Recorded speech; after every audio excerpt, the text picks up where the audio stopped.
estudiante de Ingeniería Civil Industrial de la asignatura Deporte y Vida Sana. Nombre del deporte. El deporte tiene como nombre kayak.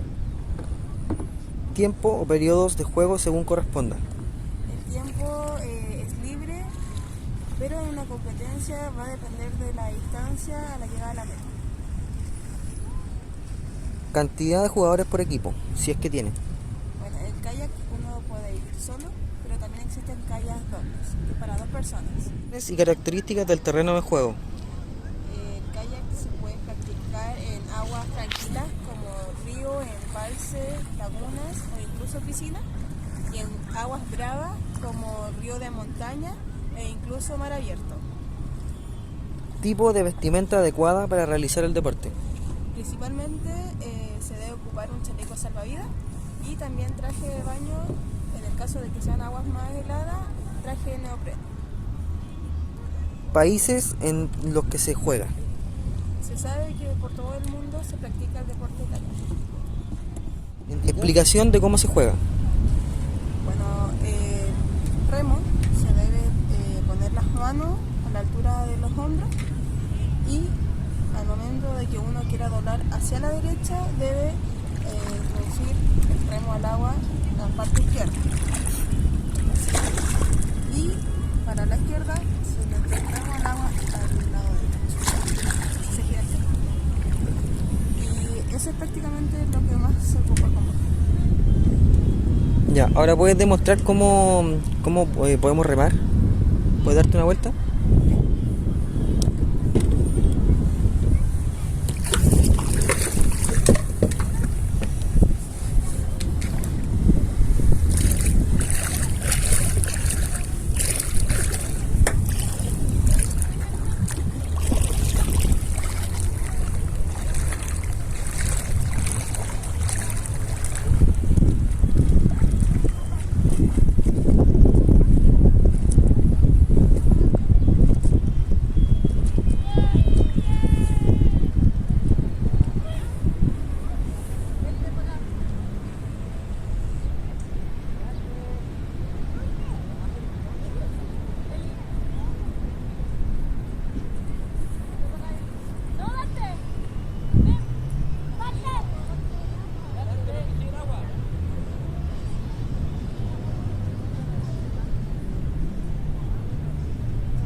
Muy bien, Constanza, muy buena tu explicación y demostración de cómo se practica este deporte de kayak.